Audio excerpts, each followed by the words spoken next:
Hey folks, rinimt here, and welcome to Iridescence. Maybe a short-ish, it's like 3-ish hours visual novel. They give the developer for the code. There will be a point near the end by developer request to not show the specific final scene. But besides that, let's just go. Hey there, great to meet you. My name is... Actually, you know what? I want to make sure you get it right, so let me spell it out. One letter at a time.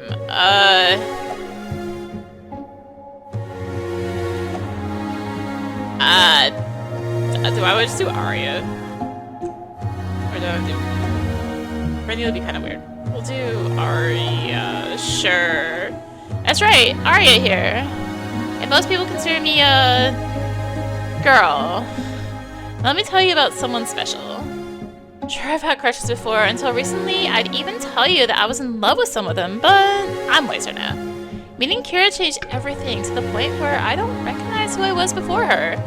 It's like I'm living in a different world entirely. Most of it seems brighter, but some of it duller, but everything is much more saturated.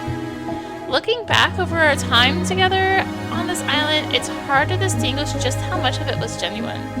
I don't doubt that I was coerced as a means to an end, but the fact that my feelings still linger so forcefully despite everything must mean something, surely.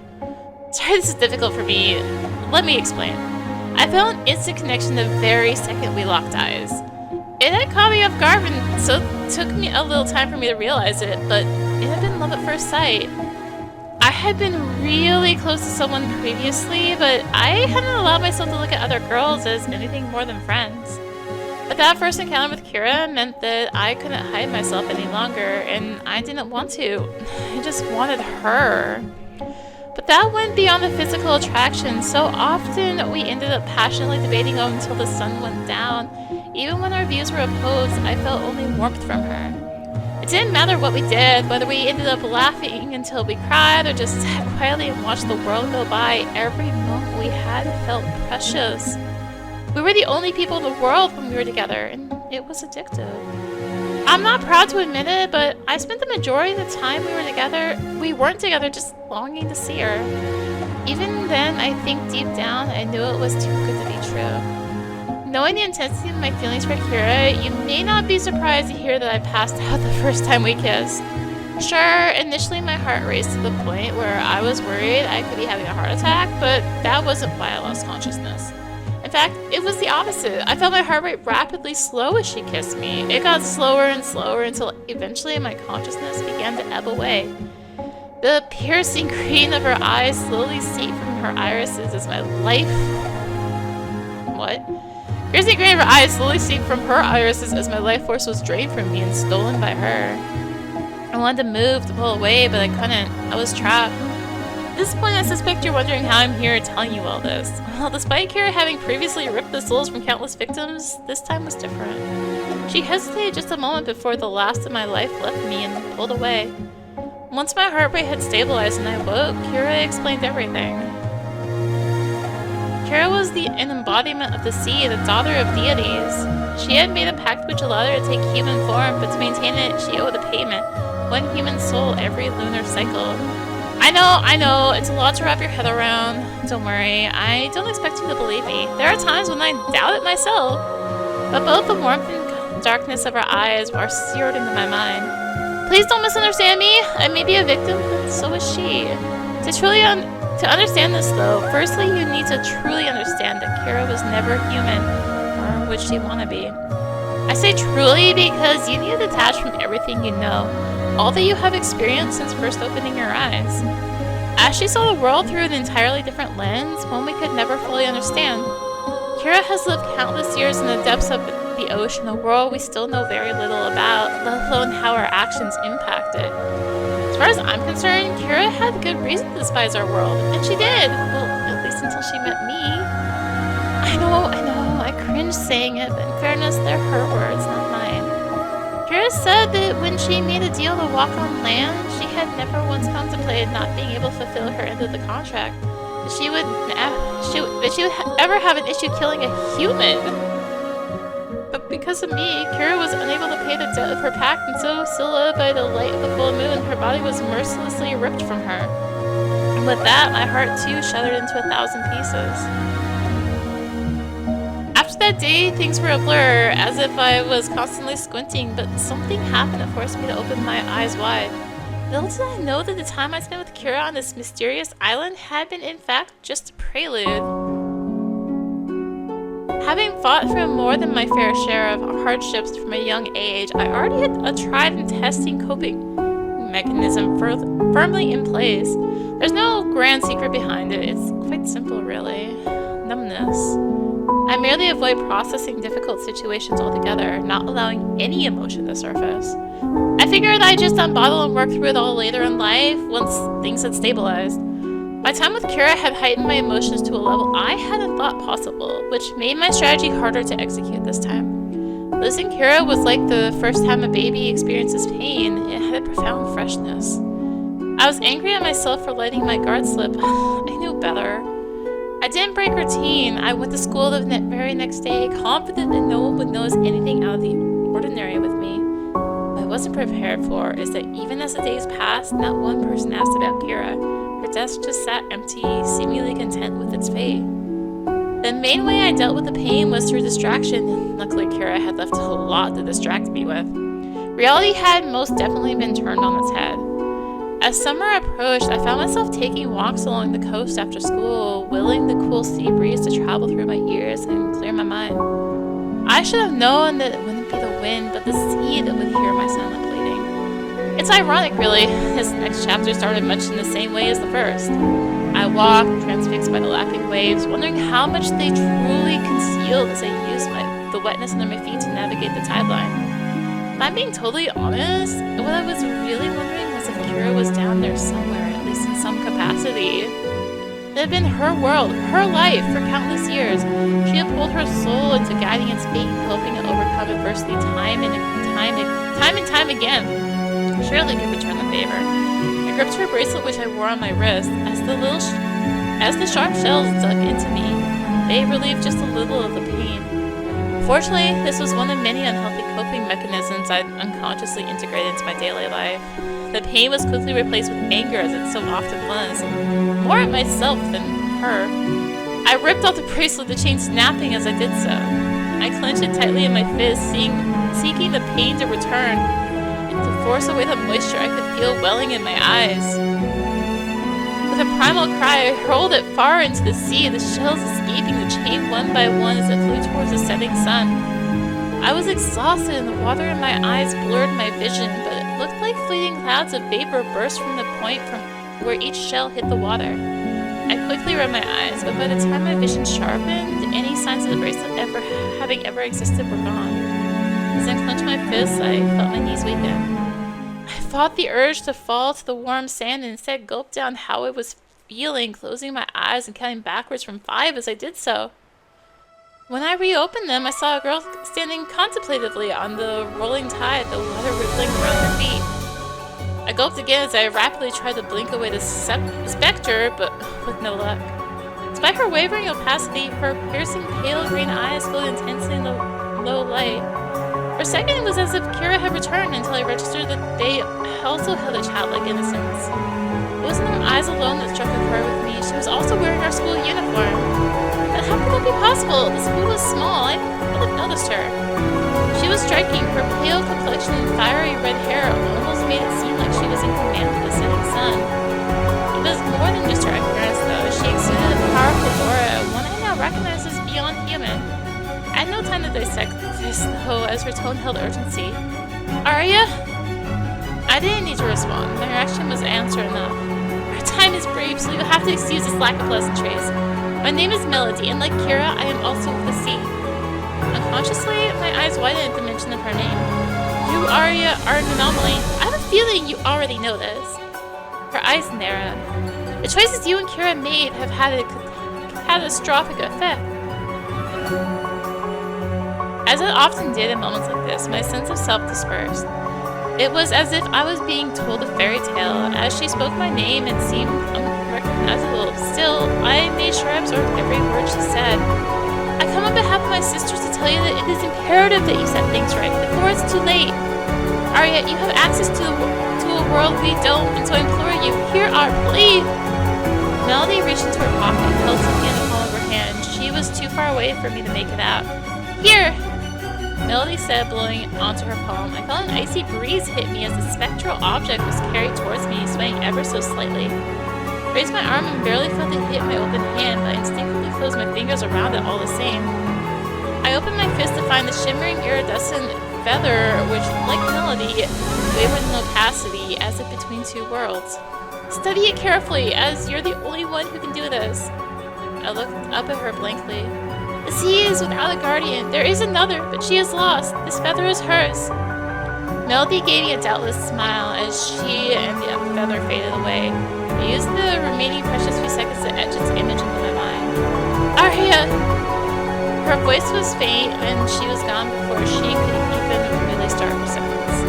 As ripples where Melody had stood disappeared, I reconnected to my body. I felt a weight in my stomach and noticed my fingers were quivering. I was shaking all over. Melody had not only forced the pain I had been holding down to the surface, but she had added extra weight on top of it. Everything, literally everything, now rested on my shoulders. I wasn't strong enough. How could I be? I violently threw up, which only heightened the shaking. It was all too much. I never felt so pathetic, so frail. The journey home was grueling. As soon as I hobbled through the door, I made a beeline for the bottle of pills in the cabinet. Hands still shaking, I reached in and took one. Slumped against the wall, I hid for what felt like forever, but the shaking didn't subside. I needed it to subside.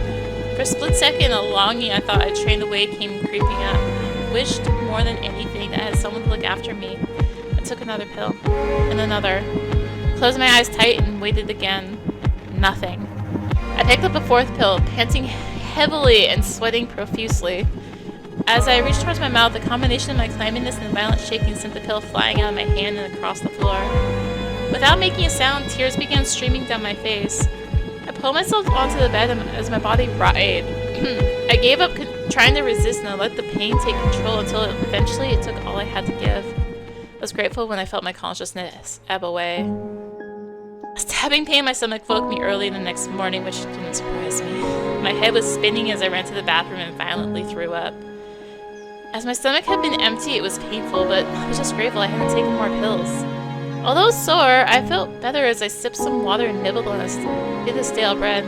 It was a strange feeling, probably hard to comprehend unless you've experienced something similar yourself. This part of me felt renewed.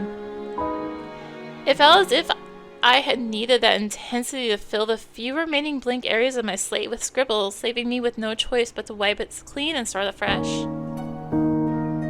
I decided to get some fresh air, but took things slowly to give my body a bit of a break. I ambled around town for a few hours, striking things I'd avoided from my to-do list. All the shopkeepers seemed genuinely happy to see me, and perhaps seeing I was in need of it, they were keen to chat, which I appreciated.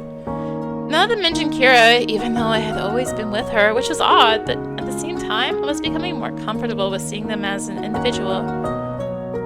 After a relatively productive day, I decided that some crab fishing, which I secretly enjoyed far more than I let on, would help clear my mind. I received a phone call on my way there. This is a call to remind you to have your affairs in order as you will be relocated after your final exams. My throat tightened. But transport has been arranged with a taxi booked to take you to the airport. It was an automated voice. Be packed and ready to leave by 10 a.m. the day after your final history exam. Channeling my frustration in my foot, I unleashed it on the wall next to me. This wasn't wise. Hopping around, I wondered why I was so frustrated. I was effectively being given an escape, a chance to leave the pain and responsibility behind. I'd like to say that the frustration came from an honorable place, that I understood the gravity of my role and that I wanted to finish Kira's story for her. But that wouldn't be true. In actuality, I'd merely reached the end of my tether. I had neither the physical nor mental capacity to move on. It was never discussed openly, but understood why I had been moved around my whole life. I didn't need to be told that I wasn't like everyone else, believe me, I knew. Still, understanding the reason didn't make it any easier. I'd always vehemently stuck to the unspoken rules placed on me. I kept my head down and got on with things. I made a point of never drawing attention to myself. Kira was the one who approached me. She was the one who changed things. I had wanted to keep my distance, but I couldn't. I just couldn't. Sat on the dock for what must have been hours, letting both time and my thoughts meander by. I was catching far fewer crabs than when I came with Kira. I wondered if her presence had drawn them in. Absent-mindedly played with my phone as to consider the situation, gliding it back and forth across the withered planks, making sure it didn't fall through the gaps. Just, who is Melody? She must be connected to the bracelet somehow. Then it struck me. Something Kira had mentioned suddenly came back to me. She told me each of the shells in the bracelet belonged to a dear friend. Maybe one of them was Melody's? I froze as a gust of wind interrupted my thought. It sounded like I carried a single note with it, almost as if someone or something had flown past. We all constantly experience things that are out of the ordinary. The brain is good at brushing them off, keeping reality rigid. If something like this had happened previously, I probably wouldn't have given a second thought, but my eyes had been open. I was learning to listen more. Someone was trying to tell me something, I was sure of it. I unpaused and continued gliding my phone back and forth as I wondered how I'd even find the feather. The rhythm of the bumpy planks with the pauses of the gaps helped me think. Would I even have time? The end of term was only a few weeks away, unless... I purposely tilted my wrist and felt a rush of satisfaction as my phone plopped into the water below. Out of sight? Out of mind, I said, grinning triumphantly at the crabs. The smallest one, a hermit crab, 3 centimeters long at most. That's a weird whatever. Waved up at me, seemingly in response. I looked around to double check that I was alone before giving him a little wave back. Stopped waving immediately and stood there motionless. This made me laugh a lot harder than it should have. Love you too, bud, I said affectionately. Right, on that note, we should probably all head home, eh? I rested the bucket on its side over some rocks. The larger crab scuttled out immediately, but my new buddy was steadfast. Tried gently prodding him in the right direction, but he defiantly retreated into his shell. As I pondered my next move, he sheepishly peered out. He looked over at me and waved hopefully. I waved back with a single finger, which he responded to by scuttling closer. Want to hang out for a little while longer, bud? Sleep over at mine? He was still waving, which I took as a yes. I added some more seawater and a few rocks to the bucket before heading off. I chatted to Marvin, he looked like a Marvin, on the way back as he excitedly scurried around his holiday home. Come on, if I can fall in love with someone from the sea, is chatting to a crab really that odd? All jokes aside, I was grateful for the company, even if it was only just one small step removed from talking to myself. I fell into a deep sleep that night, which was something I desperately needed.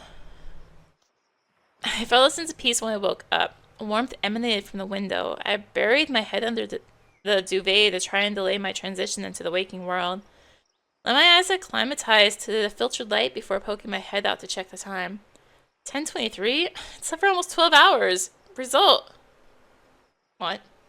My body had definitely needed it. My symptoms were a lot more manageable when I was well rested. I looked over at the table to see how Marvin was faring, but he wasn't alone.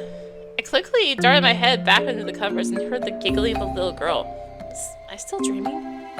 I squeezed my eyes shut before poking my head back out. I opened them slowly. Nope, she was definitely still there. Hiya, I'm Islet, she chirped cheerfully. What's your name? Aria? I responded hesitantly. Well, it's nice to meet you, Aria, she chirped, still beaming. This is Marvin, right? She put it inside the bucket she was hovering over. I nodded matter-of-factly. Wait, how did you know his name?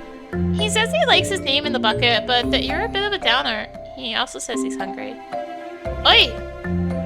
I was about to launch into 100 questions, but that was promptly cut off. Let's go to the beach and catch him some brine shrimp, Islet said with a forceful look.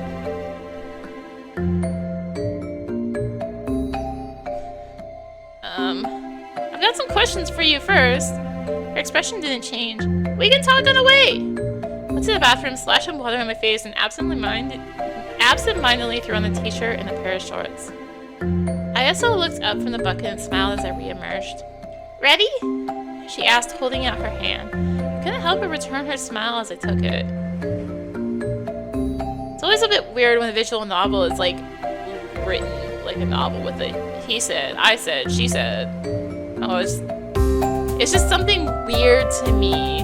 Like, I get it when I'm reading a book, but when I'm like a visual novel, it's like, no, it's a weird mind thing, I guess. Journey felt reminiscent of walking a dog. Alyssa was very energetic, constantly bounding ahead to take a closer look at something before running back, seemingly overjoyed and taking my hand. There was something very charming about her expression as she ran back. It was accomplished, almost smug, and it made me chuckle every time. It's okay, you don't have to be shy. I have questions. Okay then. How old are you? She put a finger over her mouth and looked up at the sky for a minute. I don't remember, she said, smiling blankly. Decided not to push it. Why were you in my room this morning? Because you're my friend. She looked determined. Have we met before? I don't remember exactly, but yes, I promise we're friends. You don't remember? I don't know where to say it. She looked uneasy. Don't worry, I believe you. Isel smiled gratefully. Isel, did you come from the sea? I didn't need a response. I saw her cheeks flush as she looked away. Do you know why you've come on land? Without turning back, she shook her head. Paused for a minute, considering my words. You think maybe there's a special reason? Isel went to speak, but stopped herself. I waited a moment, but she didn't continue. It's okay, you don't have to say anything you don't want to, but please know that I'm here to help you. I said, offering a warm smile. She nodded once, but concern remained plastered over her face. I took the 2 strands of hair that framed her face and made a funny noise as I gently pulled on them. She giggled as I stuck out my tongue. So we know Marvin's hungry, but how about you? She nodded as she rubbed her face. How about a pastry and a milkshake? Yay! Thank you, Arya! Isel was bouncing up and down excitedly by the counter. They have Rocky Road! I choked a little in surprise. Must be a sea thing. What are you gonna get? Good question. This place always has some great limited flavors. I think I'll go with... this is more than enough. I don't know about the butter one. Good choice! Wanna go and choose a table and I'll get the goods? Or one... Yeah, but I'm mixing up voices. Although popular, it was too early to be busy, so I was easily able to keep an eye on her. Isel had gone straight to the glass rail that lined the patio, holding herself up on her tiptoes as she peered over the edge, seemingly transfixed on the sea. I put down our milkshakes on the table and went to put my hand on her shoulder, but there was an intensity in the air which made me hesitate. What happened to choosing a table?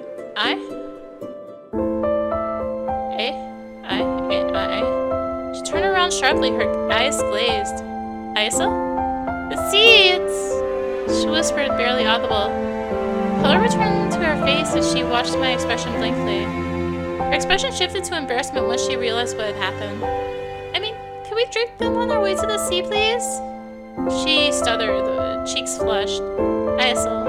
I started, but she cut me off. Please call me Aya. I want to start fresh. She didn't sound at all like a child in that moment. I was taken back, but tried not to show it. Aya, it suits you well. I have a milkshake from my friend Isel, but I suppose you can have it instead, Aya. She smiled from ear to ear as I handed it to her. Come on, then. Let's go. We can't leave Marvin out. I surveyed my limited edition milkshake excitedly, wondering where to start. I don't know whether to scoop off the whipped cream and pieces on top or to just dive right in. I was aware that I sounded like a kid, but the effect the sweet things always had on me. Besides, it was too much effort to grow up completely. I looked over at Aya to see what her strategy was. Seriously?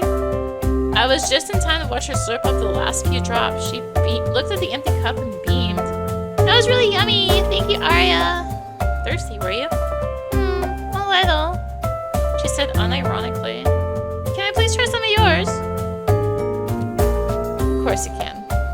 I recoiled after taking just a little sip. Don't like it? I'm surprised. It's great. It's too salty. Are you sure you're from the sea, Aya? I asked tongue-in-cheek. Her cheeks flushed as she nodded. I couldn't help but chuckle at her sincerity.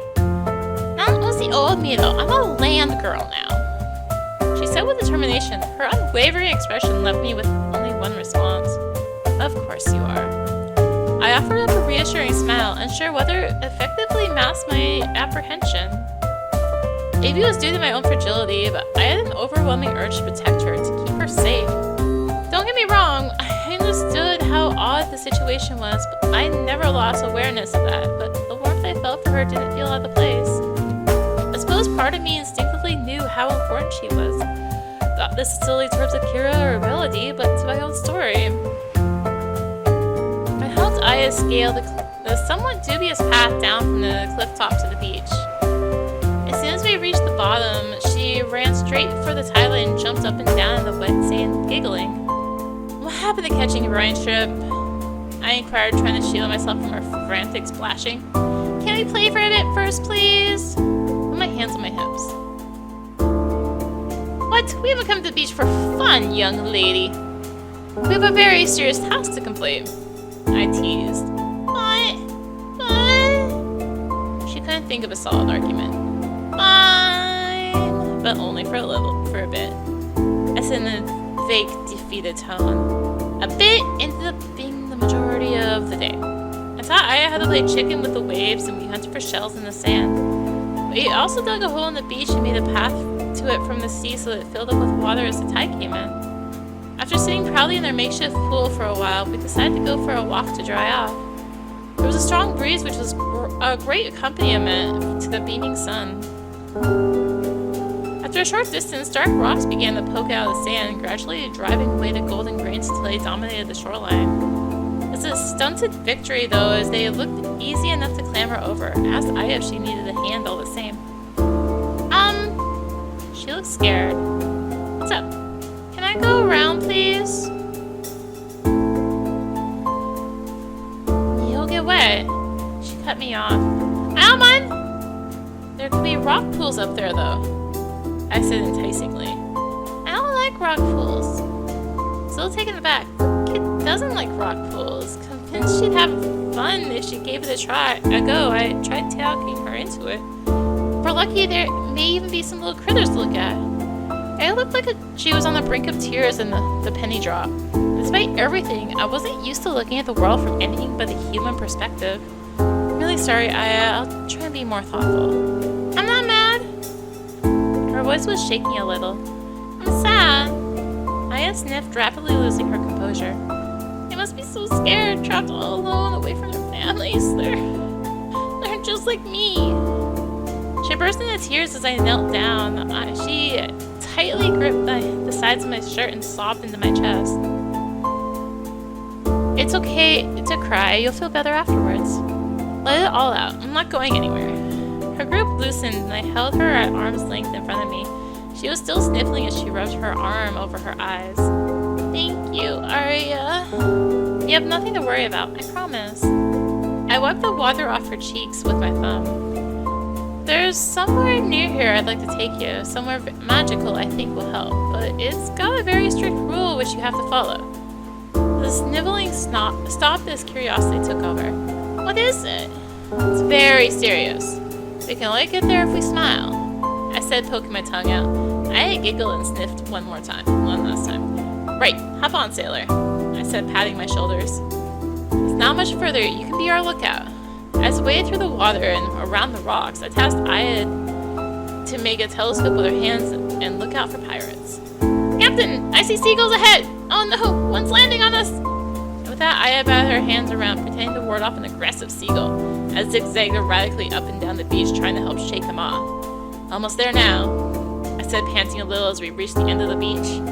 There were walks we could use as a makeshift staircase to make our way up the cliff.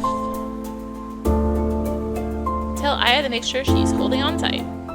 The rocks were large and mostly smooth, so it wasn't a difficult climb, but I played it up to drum up excitement. The scene was every bit as beautiful as I'd imagined. Since the day Kira had pointed out from the beach, I'd always wanted to come up here. Hey, Arya, check it out! Kira said, pointing towards the top of the cliff. Beautiful, isn't it? It almost looks like a stage. The large area of smooth rock hung majestically over the side of the water. I had a breathtaking view of the stacks that protruded out at various heights above the water, a stark reminder of the peninsula's past. With birds circling sinisterly around them, they had seemed like imposing towers from the beach below, actively warding off intruders. From this height, though, I could see they were in fact wonderful homes that provided shelter and a great vantage point for their guests. It's amazing what a different perspective can make. Hey, Aya, guess what? What? It's a special stage just for you. Aya's eyes were wide, sparkling in the sun. The whole sea is your audience. Well, and me, if you don't mind. I'll sit and watch. I said enthusiastically, crossing my legs. What should I do? Whatever you like. Dance, sing, or just jump around. I don't think I can do it very good, but there's a song I used to sing with my mummy. Great, I'd love to hear it. I exclaimed, consciously emanating encouragement. Still standing, Aya closed her eyes and clasped her hands together, holding them to her chest. Her voice was quiet, but it was beautiful. She sang in a language I hadn't heard before, but the words held a layer of sweetness as they wavered softly like silk on a calm sea. The ocean breeze cautiously accompanied Aya as it squeezed through nearby nooks and crannies, as if trying to get a closer look, but at the same time consciously avoiding disturbing her. The lapping of the waves on the rocks below helped keep the erratic beat. Somehow Aya was in perfect synchronicity with the world around her. After a few minutes, the song gradually tailed off, though I longed for it to continue. Aya opened her eyes. What's wrong? I didn't realize that my cheek was wet. I wiped the streak away. I was lost for words, but Aya still heard me. Thank you. She said as she took a bow, an arm in front of her chest. As I reconnected with reality, I noticed that the sun was beginning to set. Aya followed my gaze. We should get back and feed Marvin before his bedtime? Which in reality meant it probably wasn't far off Aya's bedtime. She looked disappointed. Yeah. What do you say we buy Marvin a new home on our way back? Okay. I'll help choose. As soon as we walked through the door of the pet shop, Aya ran over to a shelf crammed with soft toys. Poi Poi! I hadn't seen her this excited before. Poi Poi? I repeated, baffled. She looks just like a friend I used to have! Oh, it's a Kami from that Kami Critter series. They've become really popular recently. Each Kami is a guardian of something, apparently. No idea what this one's meant to be the Kami of, though. Poi Poi is an Opistotioteus! I exclaimed disgruntledly, stumbling over the word a little, like me, as she hugged the toy tightly. I made a mental note to only hang out with humans in the future. You're never gonna put that down, are you? Nope! Aya carried Poi Poi around the store, showing it the various tropical fish and explaining what made each one special. Needless to say, I purchased it along with a small fishbowl and some food for Marvin. Our first course of action, after Aya had introduced Marvin to Poi Poi, of course, was making sure that everyone had somewhere comfy to sleep. Aya translated for Marvin to make sure that we set up his home exactly as he wanted. He was quite particular. As I had a spare futon, I offered Aya the bed, but she insisted we build a pillow for it so that she could sleep on the floor next to Marvin. I had some studying to do, but Aya was more than happy chatting away to her new friends. She sat with Poi Poi on her left and Marvin on her right as they formed a semicircle. It was sweet to watch Aya ask Marvin questions about his family and then listen intently and nod as he chirped his responses. From their conversation, I gathered that Marvin was only a bit older than Aya and was excited to be on an adventure. Aya replied by saying that she felt very lucky to be on an adventure with her friends. Marvin waved enthusiastically in agreement. I decided to take a break from studying and use the opportunity to ask Marvin some questions through Aya, as, after all, how often do you have access to the inner workings of a crab? I decided to start with the basics.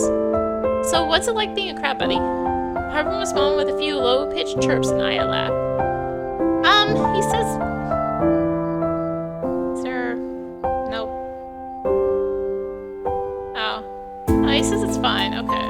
Return. Wait, why do you hesitate?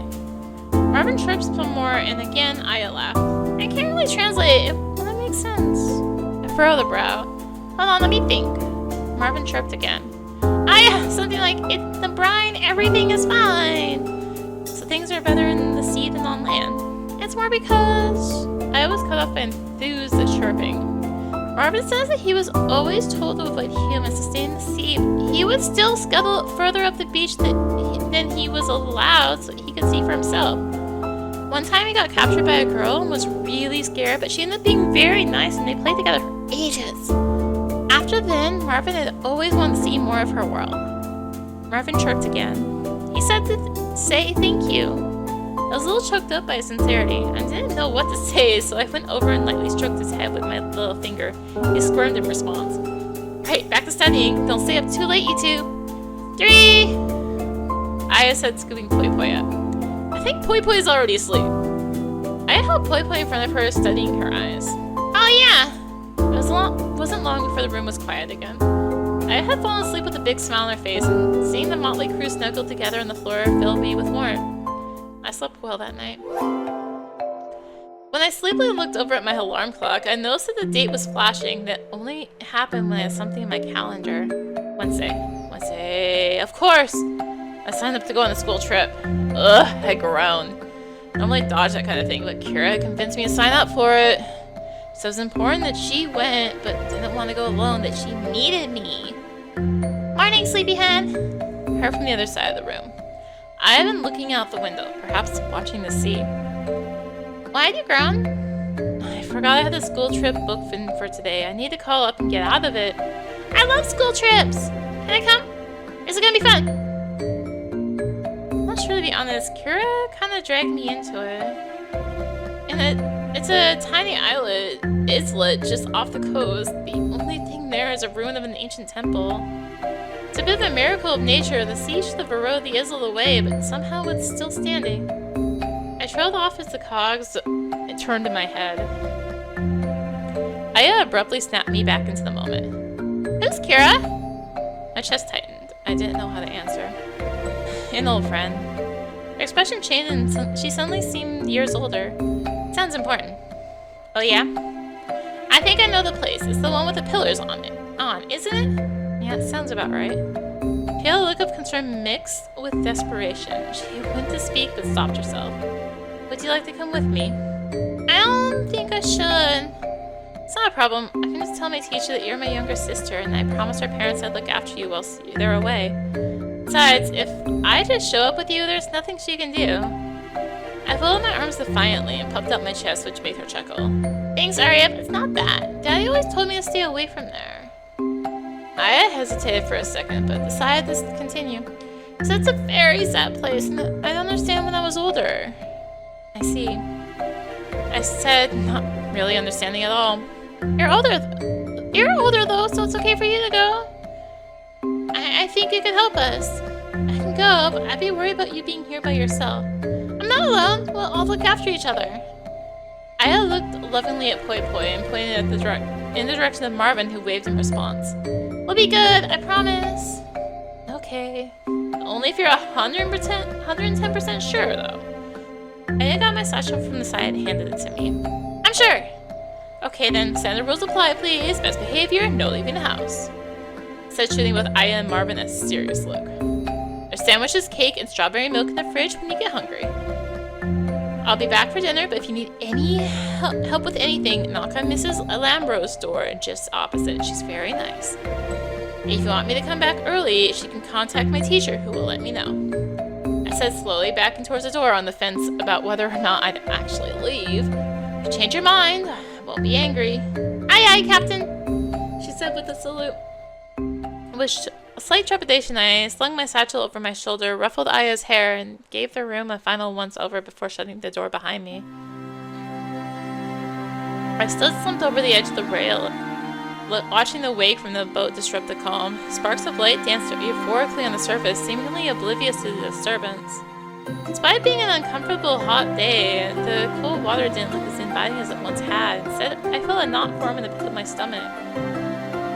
Watching the sea is a great way to meditate. Layla, a classmate, sat leaning on the rail next to me. She'd never spoken to me before, so I was surprised but grateful for a distraction from my thoughts. But I guess you already knew that, so by telling you, all I've done is disturb the tranquility. I'm like a meditation wrecking ball, aren't I? Smashing any piece I find the pieces. Not peace as in piece of pie, but peace as in peace and love, man. I'll smash it. Piece to pieces. Apologies. I'll leave you to it. No, I said, laughing. You're good. In fact, you're more of a meditation superhero. You didn't smash away tranquility, you smashed away a bit of overthinking. I'm starting to get stuck in a loop. You're honest. I like that. We haven't really chatted before, so I thought I'd come and say hi, see what makes you tick. I'm glad you did. There's something mysterious about it here. Isn't there? Layla said, nodding towards the sea. I'm sure if it's magical or sinister. Take it as a rhetorical question, then remain quiet. She turned around so that now her back was resting against the rail and looked up at the clouds. I have to say that I prefer the sky. It's less secretive. Even on dreary days, you know exactly what you're getting. Disagree. I watched the reflection of the clouds travel sedately along the surface of the water. It may or may not be intentional, but I reckon the sea has more depth. Layla rolled her eyes, but her smile made it less effective. Despite all the technology we have, we're still making new discoveries every day. That's pretty awesome. I didn't realize I felt like that, but I also knew that my answer would have been the same even before meeting Kira.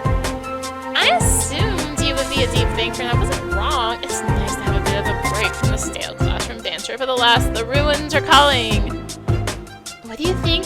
Shall we go and see what they're saying? My hand to my ear and leaned towards them, briefly pausing before nodding a couple times. Not much. Layla shook her head. Damn, this one I thought was safe as well. You're no better than the others. She shot me a wink as she got off the boat and rejoined the main group.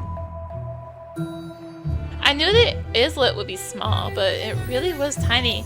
It's closer to the size of a patch of land you find in the middle of a lake rather than something you find at sea. The biggest difference is it was completely bare and devoid of any greenery, which was unsurprising really, as the islet barely protruded above sea level.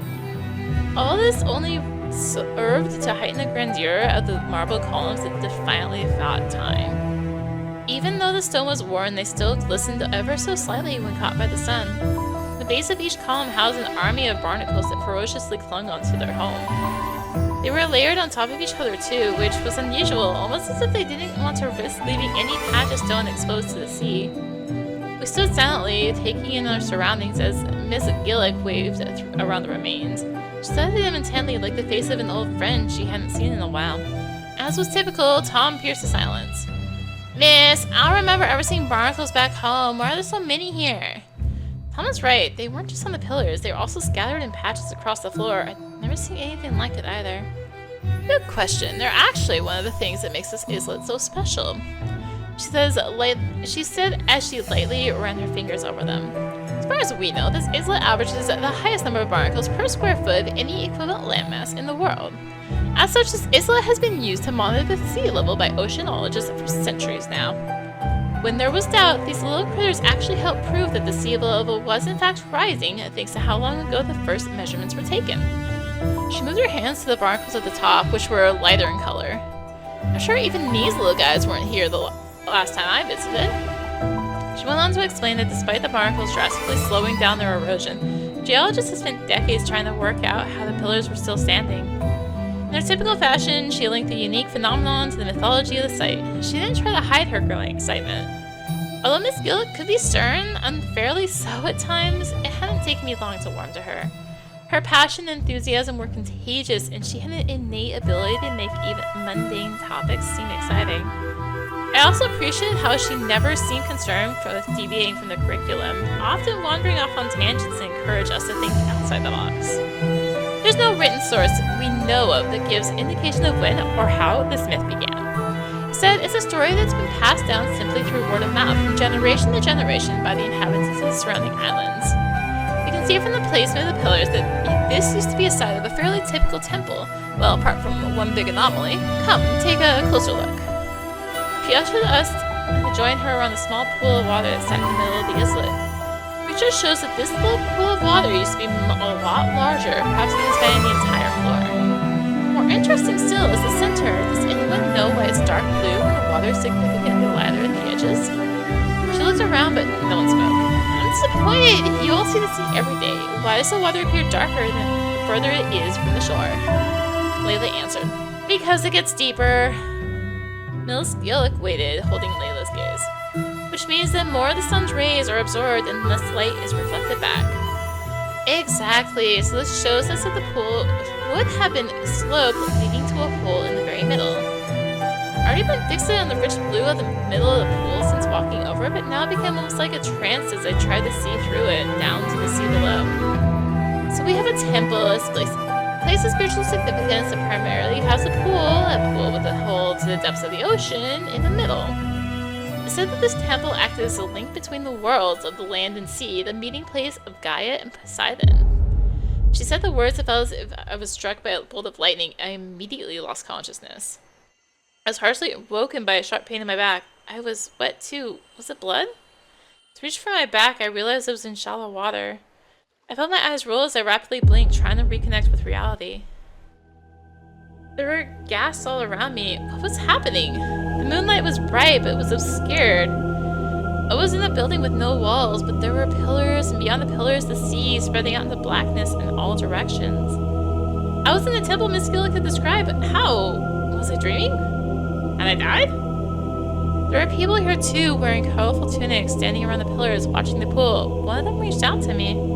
Are you okay, kid? You must have lost your balance. I took his hand and he pulled me up. He took a step back so I could stand in front of him. No harm done. The ceremony is about to begin. He rested one hand on my shoulder and gestured with the other to the half-submerged crowned figure that stood imposingly near the middle of the pool. The figure responded to the man with a single nod before speaking in a booming voice. Thank you all for being a part of this momentous occasion. As decided by the fates from this day forward, I graciously relinquish my title to the sea's new guardian. She has always been a brilliant ray of sunshine, even on gray days, and I'm so happy that her light will finally have the reach it deserves. It is my great honor to formally introduce you all to my precious daughter. And with that, I had gracefully emerged from the water in front of him. It was Kira. I went to shout her name, but no words came out. With all of us bearing witness, do you vow not only to protect this world of the sea, but to continue nurturing our sacred lands with the lands so that both worlds may prosper? She bowed her head sincerely, her pearl tiara glistening in the moonlight. You will be magnificent, my heart. The vulnerability and sincerity of his words made them palpable, touching all those present. I hereby dub this new era the Pearlescence. His voice boomed as if being shouted from within my mind. As his words echoed, my consciousness ebbed. I heard the crowd erupt into applause as I felt myself fall back into the blackness. Arya! Lila exclaimed with a sigh of relief. I was back in my class. Lila was kneeling next to me and Miss Gillick stood above me, concern plastered over her face. Oh gosh, are you okay? My upper back ached as I raised myself up with my elbows, but the pain wasn't intense. Slowly now, that was a bit of a bump you had. Yeah, you went down pretty hard there, champ. Layla said softly, supporting my shoulders. Sorry, I said sheepishly as I felt my cheeks fluster. That's quite alright. Do you feel any pain anywhere? As Layla helped me stand, I noticed I was sore in a few places, but I hadn't done any serious damage. I'm okay, really. Okay, keep an eye on her please, though, Layla. Layla closed one eye and moved the other towards me menacingly. Reminds me, our driver's been giving me evils, which means we don't have much time left, so I'll continue. Do speak up if anyone needs anything. Tom went to speak. Apart from you, Miss Fote. Mr. Fote. The class snickered. It said that as the harmony between our worlds began to dissipate, the temple crumbled away, and along with it, so did the communication between the two gods. Over time, this distance grew, leaving room for a new age of bitterness and ill will to prosper. Despite the temple's current state, it is said that during nights when the moon is full and clear, the pool still functions as a mirror between worlds, providing a glimpse into what once was. Out of respect for this myth, no boats travel near here on such nights. The tide has risen significantly during our brief time on the islet, as the ferryman politely pointed out, explaining that the aged dock wouldn't remain usable for much longer. Miss Gill completely ignored him and continued her exposition, meandering around the pillars. Layla shot me a grin. It's almost impossible to accurately imagine how this temple would have looked in its heyday. What I can tell you for certain is that there was no other temple like it. And last question for the day is, from the style of these pillars, during what period do you think the temple was constructed? Ferryman was anxiously watching the water visibly rising over the dock. We'll give you a minute to take a mental picture, and you can each give me your answer on the boat. Tommy began to pull his phone out of his pocket. So nice of you to give me a present, Mr. Fote, she said, holding out her hand. It's only going to take a picture like you said. You know I choose my words carefully, young man. You'll get it back at the end of the day if you don't draw any more unsolicited attention to yourself before then. After Tom reluctantly relinquished his phone, we hastily boarded the boat, much to the relief of its owner.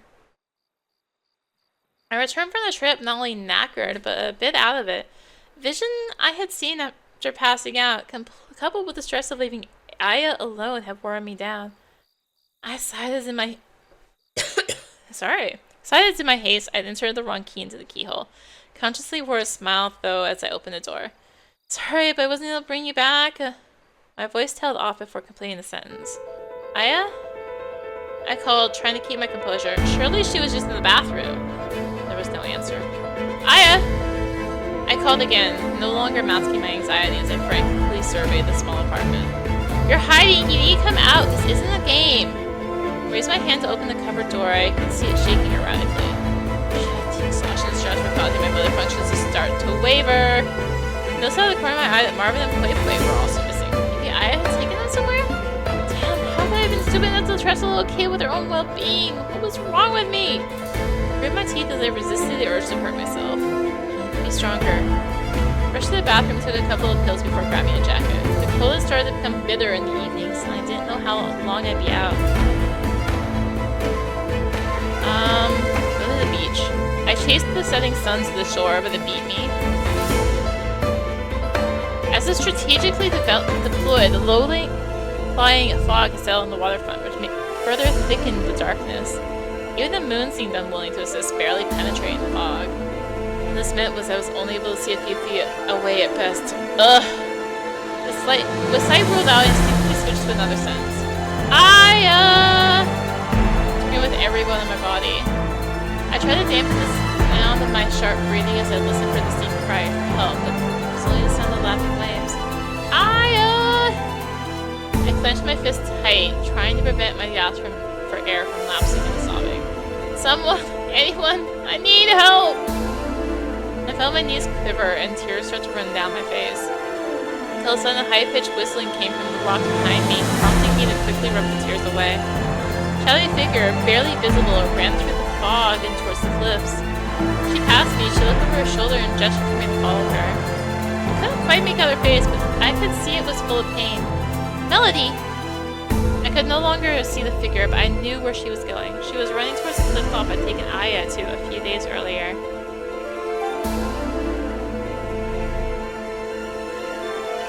Oh, water break.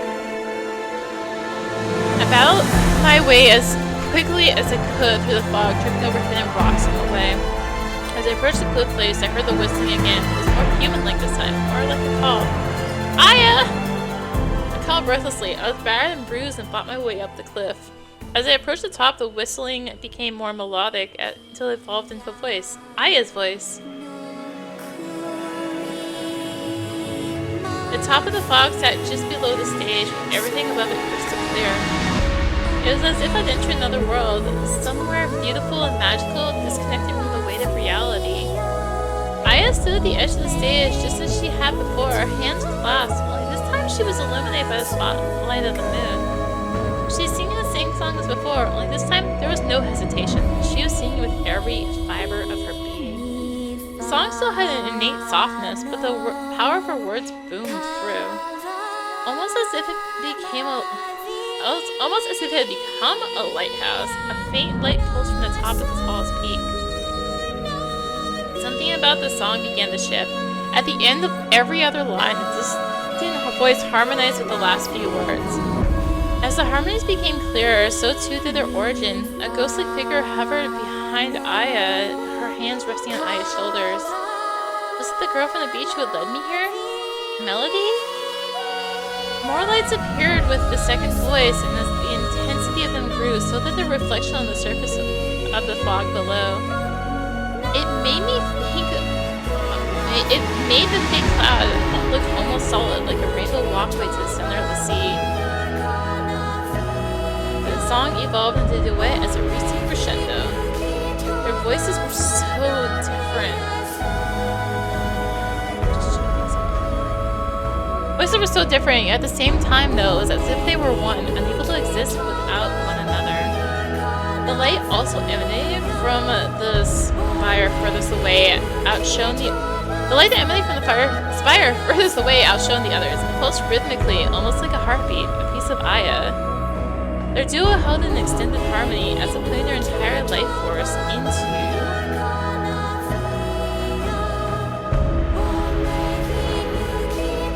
into a single note. Melody's hair turned snow white as her voice waned. In a split second, everything came crashing down. The warmest note was superseded by the coolest scream as the apparition disappeared and Aya fell lifelessly forward. My heart stopped and I ran to the edge of the cliff. Aya lay unconscious on top of the clouds, having only fallen a few meters. The glow intensified beneath her. I lay on my stomach and tried to reach down to her, but she was too far. I had no choice. I took a deep breath before jumping down to join her. My feet sunk slightly into the cloud, and for a second I thought I'd fall through, but I didn't. Aya? I whispered hoarsely. There was no response. I put the back of my hand over her mouth and felt her warm breath. Okay, she's alive. That's the main thing, I thought to myself. I collapsed next to her, giving myself a moment to focus my own breathing as I tried to slow my heart rate. There was no way to reach back up from here, and I had a feeling that the unlit cloud wouldn't be solid, which left us with only one option, to follow the path.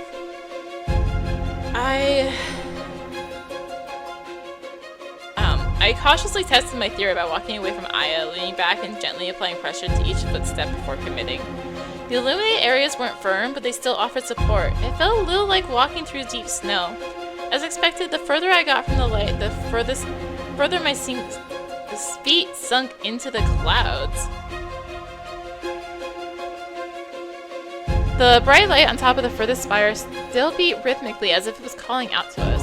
I held 2 fingers firmly on the side of Aya's neck, and the pulsing of the light was indeed perfectly synchronized to her heartbeat. With our destination decided, I gently hoisted Aya over my shoulder and we began our otherworldly trek. The journey was longer than expected and was a strange mix of arduous and exhilarating. Fear of falling quickly dissipated, but the malleability of the cloud along with the weight of Aya made my footsteps heavy. On the other hand, though, how often do you get to walk through the sky? The air felt fresher, more alive. The warm glow of the colorful lights offered a soothing support. Each footstep left a glowing imprint that faded after a few seconds, and I wondered if they could be seen from below. Towering shards that jutted out aggressively from the depths of the sea offered brief respite. I never thought I'd see them up close. Each seemed to have a distinct identity that held it with pride. It was almost as if meeting eccentric dignitaries one by one on the way to meet the queen. As I approached Her Majesty, I was taken aback by how much taller she was than her subjects. She had stayed tall, almost defiantly so. She had stayed tall to watch over them. Even more curious is that the rock had eroded in such a way that it left a crude set of stairs that seemed to start from the top of the clouds. Maybe she had known this day would come and patiently prepared for it over the course of hundreds of years? The steps were narrow, and the climb would be steep. I contemplated taking Aya with me, but it had been impossible. I need to use both hands to reach the tops, so I had no choice but to leave her at the base. I gently rested her against the rock and promised I wouldn't be long. Despite the icy breeze, my brow quickly moistened, and the climb was not only nerve-wracking, but physically taxing. I clamped onto the rock as tightly as I could, though it was wet, which made it very difficult to keep grip. My hands were bleeding, but my feet slipped more than once, and so I needed to stay vigilant. I promised Aya I'd get her home. The light became painfully bright, and so I avoided looking up as much as I could. This wasn't an issue though, as I needed to focus on my feet anyway, and the light illuminated every nook and cranny. Its source was a small alcove near the top of the spire. It was at an awkward angle, so I had to swing around the rock to get a clear look and squinting as I did so. My soul was breathtaking. The alcove was lined with frantically sparkling crystal, and in the center stood a single stunted stalagmite which formed the pedestal. I feel like we're doing a lot of talking instead of actually showing. Like, instead of trying to be like, here's what it looks like, we're just like, here's Aya. pedestal sat a feather, the feather that Melody had asked me to retrieve. I held my breath and my heart burned as I cautiously reached out towards it, my other arm wrapped around the rock. I stretched just far enough to pinstrip between the ends of my index and middle fingers. I spun back around, the feather darted away as if caught by a gust of wind. To grab it, almost falling across it, it was too late. It swayed back and forth as it fell towards Aya, landing softly on her chest. Aya gasped with eyes wide open as the feather sunk into her chest. Bright blue light spilled from her as it forced its way in. Aya! I screamed, frantically trying to decide whether or not I survived jumping down to her. Flashes of colored light cruelly etched away at her skin. Her face held an expression of terror as she reached up towards me, but her eyes were lifeless, a blank canvas reflecting the blue glow that began to engulf her. Arya! She croaked in a voice I hadn't heard before. It was a horrific sight. I wanted nothing more than to look away, but I couldn't. She tried to stand up, the light beneath her disappeared, and she suddenly fell straight through the clouds. Ah! She let out a piercing scream, which was abruptly silenced as she collided hard with a rock. The glow that had engulfed her immediately disappeared. The ordeal continued with a sharp splash seconds later. Without thinking, I closed my eyes and jumped from my perch. I expected to fall through the cloud, but that wasn't the case. So my feet sunk into a fluffy mass at odd angles, causing my legs to buckle, but I felt no pain. No! I shouted repeatedly, punching the floor, trying to break through. Depending on the angle she fell, there was a chance she could still be alive. I needed to get down to her. I looked around and saw that although the clouds still held a glow, it was rapidly dulling. I needed to get away from the rocks while I still could. I picked a direction, closed my eyes, and ran, knowing that eventually I'd fall through. It became harder and harder to feel any resistance until I wasn't sure I was still running at all. The dampness of the clouds swishing past my head caused me to distinctly open my eyes, and I was greeted with the vastness of the night and the empty sea below. Despite being beautiful, it was terrifying. It seemed to last forever. I kept my legs together and pointed my toes downwards, trying to create as little resistance as possible. The water felt almost solid, the force of the impact traveling up my body and creeping like creeping ice. Shock caused me to gasp, leaving me with a lung full of salt water. I spluttered as I frantically tried to clamber my way to the surface, but it was hopeless. No matter how hard I tried, it wasn't getting any closer, and I had no energy left to draw from. I painfully gasped for air until blackness prevailed, and I was gone. The next thing I remember is looking over to see Kira maneuvering herself closer to me so that we were lying side by side. The dense water acted as a mirror for the bright blue sky that beamed down on us, casting dancing reflections over the misshapen walls. We were back in the hidden grotto together, but how? We should just stay here forever. Kira uttered, her voice vague as if speaking directly from her self-conscious. Those words, this place, it was the happiest moment of my life. I had longed to get this moment back, to get Kira back, after it had all come crashing down. I had longed to get this moment. Had I been given a second chance? Kira, I felt tears stream down my face as I tried to find the words. It's okay. I know. She said as he reached over and took my hand in hers. I felt a surge of warmth course through my body at her touch. It was as if I had been brought back to life, or so I thought. The warmth quickly evolved into an uncomfortable heat until the water around us bubbled. I looked over in shock at Kira, who just smiled menacingly in return. Her skin and mine were rapidly growing pink as we lay there, being boiled alive. I wanted to speak, but no words came out. Kira suddenly leapt up and punched down on my chest forcefully, pushing me underwater. I woke up spluttering, the stabbing pain in my chest searing as I gasped for air. It seemed to have been in my head, but the pain was very real. My skin felt as if it was on fire from the heat of the sun that the white sand around me greedily gobbled up. I ached from the inside out, but somehow I was alive, and even through the pain, I was happy to have woken up at all. Shock had triggered the flight or fight response, and I felt an overwhelming sense of urgency. Every inch of me hurt, but I was able to override the pain and talk myself to safety. I was taking fast, sharp breaths, and even though my lungs felt like they were on fire, I started slowing my breathing before gently making my way out of the sun. I propped myself up against a nearby tree and took a moment to get my bearings. I had washed up on the neighboring cove. It was a little tedious to get to, but I was still surprised there wasn't another soul in sight. For a moment I wondered if perhaps in another dream if I was perhaps in another dream, but despite its intensity, the sun was still fairly low in the sky. It was still early. Most importantly, I knew my way back from here. Every step home was not only physically taxing, but mentally taxing too, as the image of Aya reaching up to me as she fell didn't leave my mind for a second. I awoke the next day still sore through and through, the epicenter of which was most definitely my chest. I also felt somewhat able to function again. I'm not sure if it was the intensity of the dream or if I was still in shock. The events of the previous night didn't feel real. I felt disconnected, as if I had been merely a bystander watching a twisted play unfold.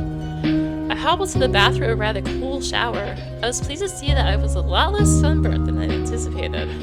I knew I needed to look after myself. I also had needed to try to make sense of what had happened. I promised I'd look for her after her and I couldn't fail. It wasn't an option. I had barely seen herself when she fell, as if the power of the feather had consumed her. It was a chilling sight, but maybe, just maybe, that power was able to save her. The feather may have been what Aya was searching for all along, the reason she came to our world. It was a part of her missing piece. But that would mean I needed to find her. She needed to be okay. My mind raced, but my body was useless. I forced myself to sip water and nibble on crackers as I slowly regained some strength. Physically, I felt significantly better the next morning, but that would only seem to create more room for the anxiety to grow. Thankfully, though, the sense of gratitude I felt when waking up on the beach also lingered. Most importantly, I was alive, and therefore it wasn't over yet. I desperately needed sugar, so I decided to treat myself to a milkshake and pastry for breakfast. In the back of my mind, I think part of me hoped Aya would be sat there, waiting for me. After ordering, but why does the achievement pop up? What the heck? After ordering, I went over to the rail just as Aya had done, hoping to see what she had. Absent-mindedly sipped on my limited edition shake as I scanned the coastline. To my surprise, something definitely was different. It took me a minute to clock it, but the spires that jutted out from the sea weren't as tall or severe looking. There was also one missing, the one the feather had been on. But how could that be?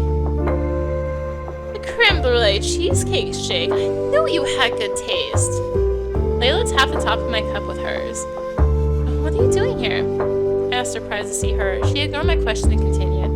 It's actually thanks to me that you're drinking it, you know. I raised a single brow. I suggested a collaboration to my dad. The cheesecake's is special in the cafe just down the road. You may just be my new favorite person. Not the first time I've heard that today. Wait, hold up. Your family owns Moo Moo Shake? You're speaking to Princess Moo Moo in the flesh. I saw her confused looks as I tried to hold back laughter. I used to love the nickname as a kid. My parents said I went around mooing everyone I met. These days it just gives me a complex, but my parents still basically always called me that instead of my actual name. Great fun in public.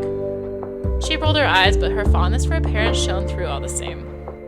Why does it give you compliments? I think it's very cute. I mooed teasingly. Oh. So you think I'm cute? I blushed, having suddenly forgotten every word in the dictionary. I am... Yes? Sorry, but you're way too fun to tease. Don't worry, I already knew the answer before asking. It was only exacerbated, the redness in my cheeks, so I turned away from her, trying to distract myself. Looked back out to the sea, curious to see if my eyes had played tricks on me before. Nope, the landscape was definitely different to how it was that night. Could it be? Surely not. It never happened like this before. Say, Layla, I know it's a silly question, but you know those stacks that I think they're called that lead out to the sea from the shore over there? Just to the opposite end of the cove. Layla nodded but looked confused. I hesitated. Do they look any different to you? Layla studied them for a moment. I'm not sure I've ever properly looked at them before, but I don't think so. My shoulders slumped. Is everything okay? I paused, contemplating whether or not to tell her the truth. Make something up. I think I'm just over-analyzing the local geography after our trip. The story Miss Gillick told us really got me thinking. I gave myself a mental high five. That was a good save. It's funny. I've heard stories like that one since I was a kid. It was only you falling that snapped me out of the daze I was starting to fall into. She elbowed me teasingly. Glad I could be of service. I responded, mocking having taken offense. In all seriousness, if you know any other local myths, I would love to hear them. Layla's brows rose slightly as so I continued. I will learn all about this place whilst I'm still here. Don't tell me you're leaving. I nodded sheepishly. Right, that's it. I'm canceling plans. We're hanging out today. It caught me totally off guard. I felt my cheeks flush as I looked for an appropriate response. Thank you, but she cut me off. I am not willing to negotiate on this one, sailor. I felt a lump form in my throat. Usually the moment my peers found out I wouldn't be around for long, they immediately distanced themselves from me. No one ever responded like this before. What's on the agenda for today then? Did you have plans? I wanted to open up to her. I know in my core that I could trust her. It's a long story, but I'm looking for someone. I trailed off as I didn't know what else to say. She's important and I'm worried something's bad's happened to her. Layla's eyes widened. Where should we start? We can split up if you think that would be best. Her eyes were fierce with determination. Let's stick together. 2 heads are better than 1. The problem is I don't know where to start. It's annoying because I feel like the answer's there somewhere. I just can't pinpoint it. How about retreading your footsteps? Where was the last place you saw her? My chest tightened, which stung. The beach. Well then, shall we?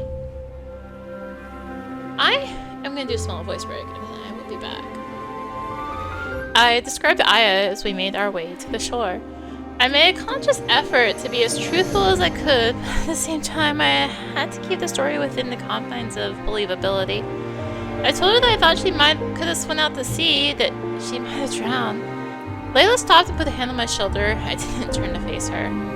We'll find her. She left a few seconds for the words to sink in before patting my shoulder once more, and we continued walking. If something like that had happened, she would have washed up on the shore. It's a cove, so the currents always bring everything back to the beach. Layla was right, of course. I had experienced it firsthand. We searched up and down the coast for hours until we were sure we'd explore every small cave and alcove. After that, we asked around at places that had overlooked the beach, but no one had seen anyone matching Aya's description. I wondered if I was going mad, but Layla's positivity never faltered, even for a second, which kept me together. We decided to head further inland as the sun sank lower in the sky until Layla's pace slowed significantly. I turned back to see her standing there, looking at her feet. I wanted to speak, but she beat me to it. There is something I can't shake, something I've forgotten for a long time. Hearing the description of her again and again has brought the memory back. I don't know what it means, if it means anything at all. Her thoughts trailed off. I could tell she was about to say something along the lines of, never mind, but I didn't let her. Please, it could be important. Layla was visibly uncomfortable, keeping her head low. I was really young. It's one of my earliest memories. I remember being taken aback at seeing my parents weep. I don't think I realized they could try too. So that was a tragedy that she was only a little older than me. It's strange. I'd seen her the afternoon before, a young girl that would have usually disappeared into the crowd, but she stood out with pale blue hair. It seemed to almost change colors in the sun. At some angles it looked on a greener hue, and others looked almost blonde. I felt my heart rate rise. I'd never seen anyone like her before. In my head, she was a princess that escaped her castle. I didn't see her parents with her, but she walked with a sense of poise, that sort of confidence you've never seen someone so young. She must have felt my eyes on her as she looked over at me through the crowd. She smiled and waved when she saw me. I remember feeling butterflies in my tummy, but I mustered up the confidence to wave back. I wanted to go up to her, but she only stopped for a moment. She seemed to be on her way somewhere. When I got up the next morning, my parents were standing awkwardly in the kitchen, looking up at the TV. They'd stopped midway through whatever they were doing. I looked up at the TV too and saw the girl from the market. She was lying face down on the beach. Mommy, it's the princess! What's wrong with her? I yelled. I said the look on my face broke their hearts. Layla looked up at me and tears with... Blah! Layla looked up at me, tears were running down my face and splashing off my shoes. Her eyes had welled up too. A young girl had been found washed up on the shore by a dog walker, the pretty girl who waved at me the day before. She had drowned. No one knew who she was never identified. Arya, do you think that girl? Do you think that was Aya? Tears now also ran down Layla's face. Layla's story plus all the people we'd asked, no one had seen her but me. It could only mean one thing. I didn't know what to say. I didn't think there was anything I could say. I wanted to be alone. Sorry. Mustered up without looking her in the eye, I turned away and started to run. No! Layla shouted defiantly, wiping her face with her palms. This isn't over yet. We're in this together, remember? I need to know for me. She is right. I shouldn't have involved her, but I had. She had unquestioningly trusted me. I owed her my trust too. I wiped my eyes before turning back to face her, but the tears still came. I'm sorry, you're right. I didn't know she was dead. I could barely get the sentence out. I know, she said sincerely. How long ago did it happen? It was 11 years ago. I was just 6 at the time. Was this gonna sound crazy and maybe... She cut me off. You can tell me! She walked over and took my hand in hers. When Aya suddenly burst into my life a few weeks ago, I had no idea who she was, and she didn't seem to know either. I promised we'd figure it out together and I'd get her home. It was strange, but it makes sense now why no one had filed a missing persons report for her. Today, no one in town remembered seeing her, despite Aya being with me the whole time. It's just like Kira all over again. Kira? She was in our class until recently. Layla looks puzzled. I swallowed to clear the hard lump in my throat. When she died, everyone forgot about her, as if she had never existed at all. I never said it out loud before, not even to myself. I don't think they're from our time. Layla's expression remained unchanged. She hesitated before speaking. Yes, I had died years ago. No, you don't understand. I mean, I sometimes... Did I understand? I looked at Layla longingly, silently begging her to not make me say it.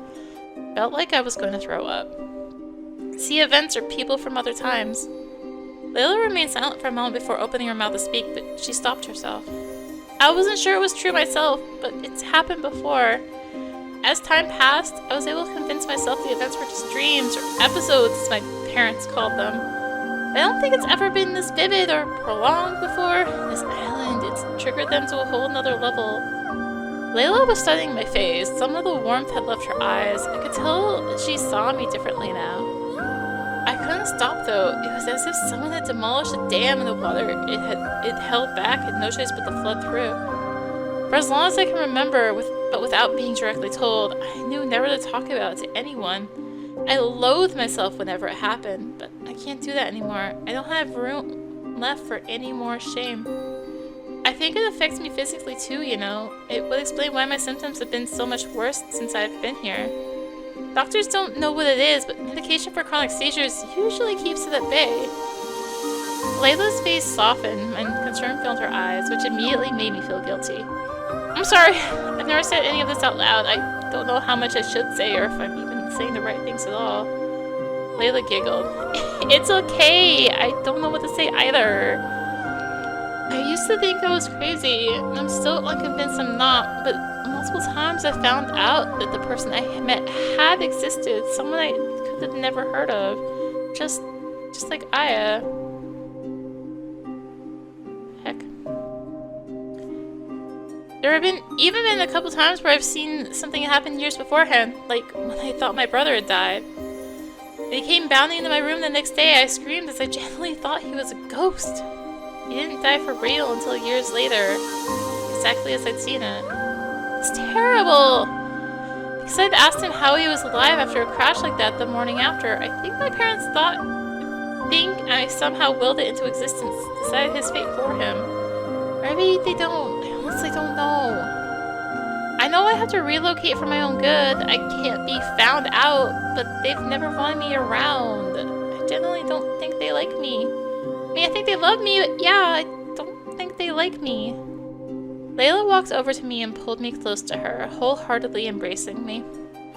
I hadn't realized until that moment that the emotion I felt for Aya, for Kira, had left me.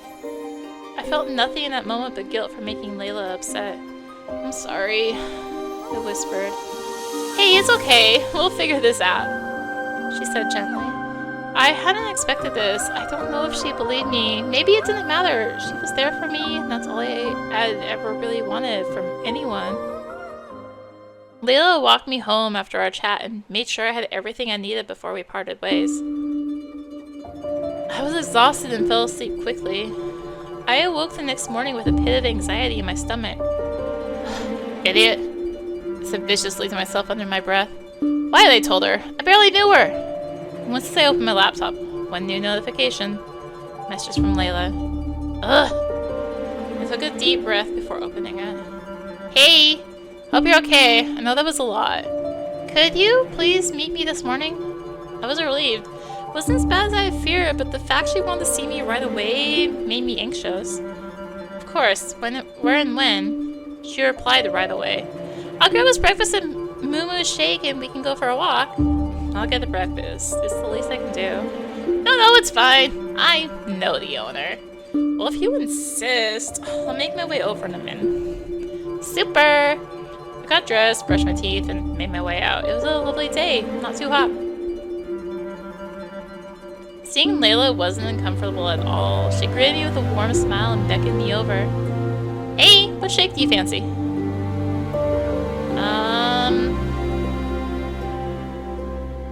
Mochi matcha? Yes, please. Of course, your wish is my command, Layla said with a wink. We decided to get out of the sun and drink them on our way down on the beach. So I've been thinking, yep, what if you're meeting these people for a reason? This took me aback. I'd always considered the curse a punishment for something. What would the reason be?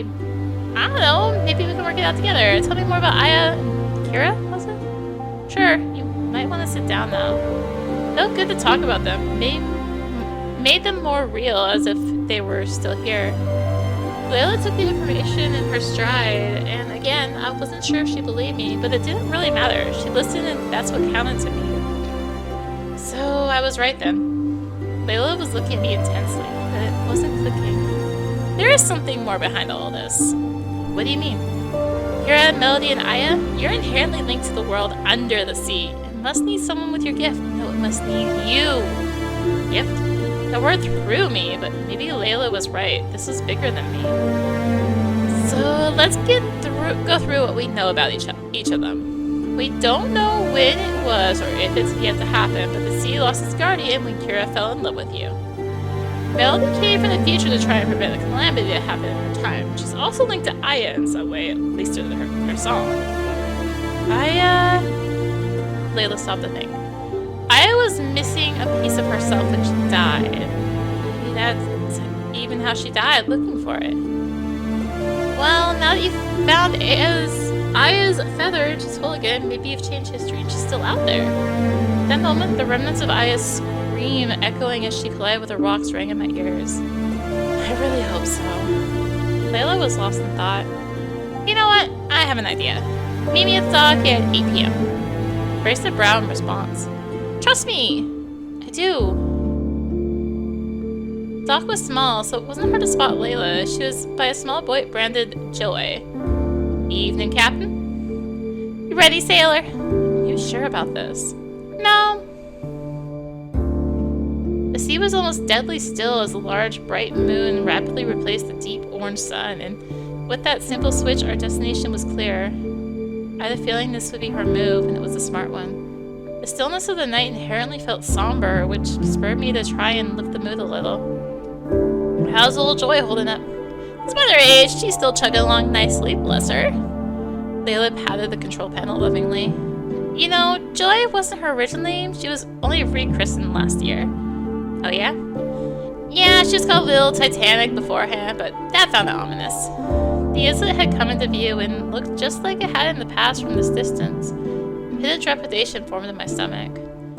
I think I'm gonna need your help mooring up, if that's okay. Of course, I'll follow your lead.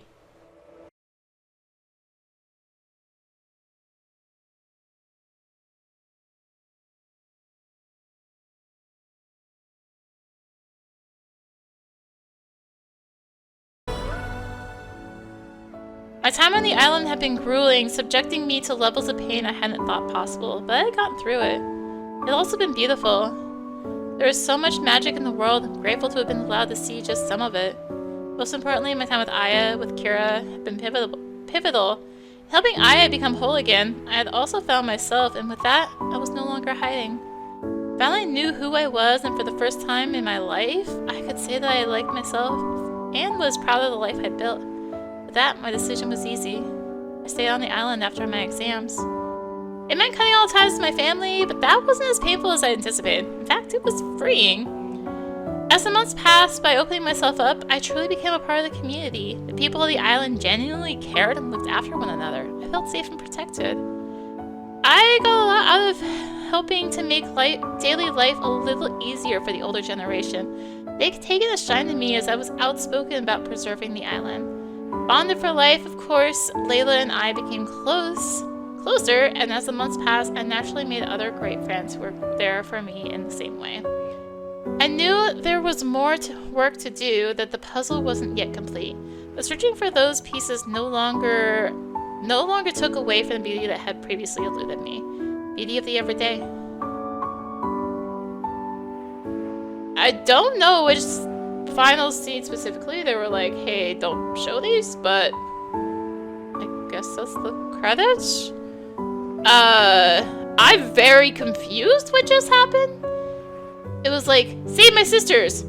Ending. Like, what? I don't get it. I don't get it. It just felt very just like, done. Just, boom. That's it.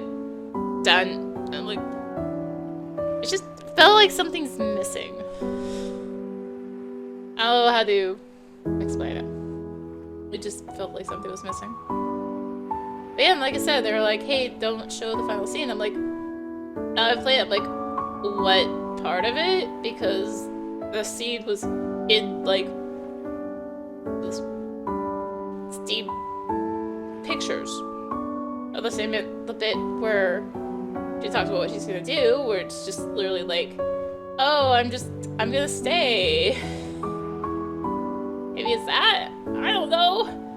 I don't know which bit you're actually talking about. And besides, this scene literally alludes to, hey, what was shown. So, like I said, I'm confused. It felt very just like, boom. Just slam the brakes. Done. So, I don't know what I think. I'm just... double check what they said.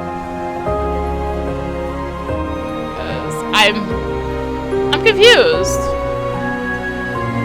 Firefox wants to load, that would be fantastic.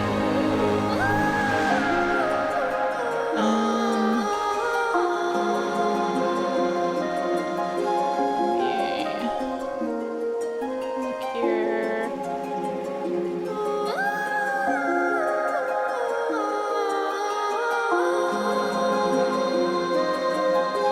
Okay, it was apparently the scene, like the part, okay, so I guess it's the part where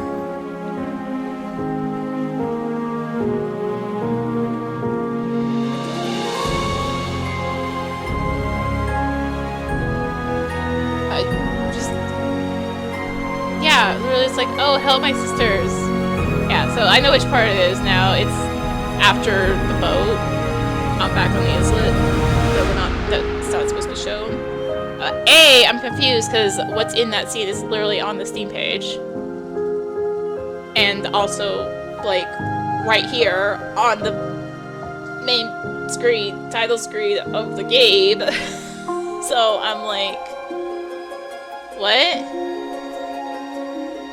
Also, there's like a whole bunch of achievements. I didn't get a single one. You know, what popped up was like, hey, you've tried all the different drinks, but I haven't.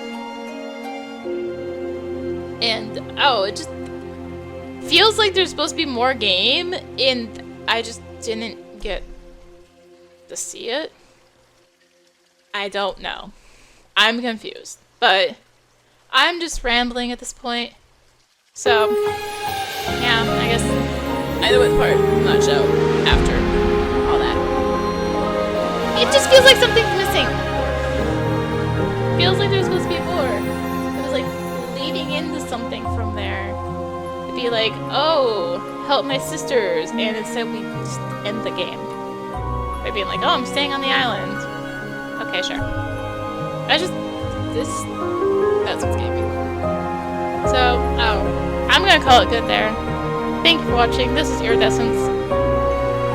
Thank you, developer, for the code. If you enjoyed the video, minus the scene happening at the show, consider tossing a like, comment, subscribe, maybe click the bell for notifications. Also, be sure to check out the description below.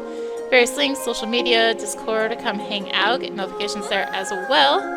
And until next time, this is rinimt signing out. Bye!